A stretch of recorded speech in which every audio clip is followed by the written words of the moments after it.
ନା ସଞ୍ଜୟ କୁମାର ସାମଲ, ବ୍ରହ୍ମପୁର 42 ମୌଜା, କଟକ। ଏବେ ତ ଖାଲି ଗଣେଶ ମୂର୍ତ୍ତି ଚାଲିଛି, ତାପରେ ଆପରେ ବିଶ୍ୱକର୍ମା ହୁଏ।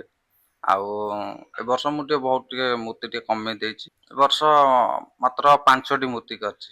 ହଁ ହଁ, ଅର୍ଡର ଆସେ, ଏମାନେ ସବୁ ନିଅନ୍ତି ପ୍ରତିବର୍ଷ ମୁଠୁ। ତେଣୁ ଏଇ 5ଟି ମୂର୍ତ୍ତି ଏ ବର୍ଷ କରିଛି।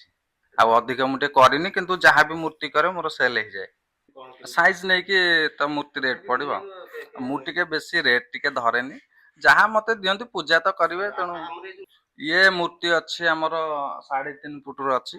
ଇଏ ଆକୁ ରଖିଛି ସେଇ 3,000 3,500 ଭିତରେ ରଖିଛି। ଇଏ ମୂର୍ତ୍ତି ତ ମୁଁ ମୋ ଛୋଟ ବେଳୁ ମୋ ଅଜାଙ୍କ ପାଖରୁ ମୁଁ ଶିଖିଛି କାମ।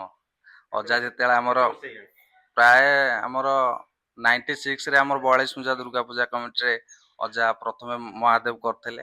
ମୁଁ ଛୋଟବେଳେ ପାଠ ନ ପଢି ରାତିରେ ଲୁଚିକି ପଳାଏ ତାଙ୍କ ମୂର୍ତ୍ତି କାମ ଶିଖିବାକୁ।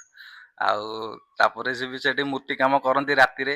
ରାତିରେ ଆମର 42 ମୌଜା ରୋଡ ପୁରା ଏବେ ତ ଟିକେ ବହୁତ ପୁରା ଚକାଚକ ହେଇଗଲାଣି। ସାଇଡରେ ପୁରା କିଆ ବଣ ଥିବ। ଆଉ ମାନେ ଯେହେତୁ ବର୍ଷା ଦିନ, ଆଉ ଏ ଭାଦ୍ରବ ମାସ ଥାଏ, ପାଣି ପୁରା ବହୁତ ଥାଏ। ମତେ ଟିକେ ବହୁତ ମାନେ ଭଲ ଲାଗେ ସେଠି ମୂର୍ତ୍ତି କାମ ଦେଖିବାକୁ ବୋଲି ମୁଁ ଘରେ ପାଠ ନ ପଢି ମିଛ କହିକି ଅଜାଙ୍କ ପାଖକୁ ପଳାଏ। ମାନେ ସେ ବଣ ଜଙ୍ଗଲ ମାନେ ନାହିଁ, ମୁଁ ସେଠି ଅଜାଙ୍କ ପାଖରେ ବସେ। ତାପରେ ସେ ଟାଇମ ରେ ଟିକେ ଜଳଖିଆ ଖାଇବାକୁ ଭଲ ଲାଗେ। ସେଠି ଟିକେ ଆମର ଘାଟ କୂଳ ଅଛି ପାଖରେ ମାର୍କେଟ ରୁ, ମାନେ ବଡ ବଡ ସାଇଜ ର ସବୁ ଆଣନ୍ତି, ତାଙ୍କ ପାଖରେ ଖାଏ ଆଉ ଦେଖେ ଆଉ। ତେଣୁ ତାଙ୍କ ପାଖରୁ ମୁଁ ଏ କାମଟି ଶିଖିଛି। ମୁଁ ତ ଛୋଟ ବେଳୁ ଯେତେବେଳେ ଛୋଟ ହେଇଥିଲେ ଅଜା ଆମ 42 ମୌଜା ଦୁର୍ଗା ପୂଜା କମିଟି ମୂର୍ତ୍ତି କରନ୍ତି। ପ୍ରଥମେ ଗଣେଶ କରୁଥିଲେ, ତାପରେ ମହାଦେବ କଲେ, ତାପରେ କାର୍ତ୍ତିକେଶ୍ଵର କରନ୍ତି।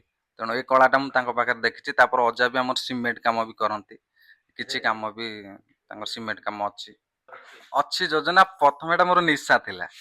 ଆଉ ଯେହେତୁ ଅଇକା ସାଂସାରିକ ଇଏରେ ଆମର ରହିଲୁଣୁ, ନିଶା ଟା ଆସ୍ତେ ଆସ୍ତେ ଟିକେ ମାନେ ପେସାକୁ ନଉଛି।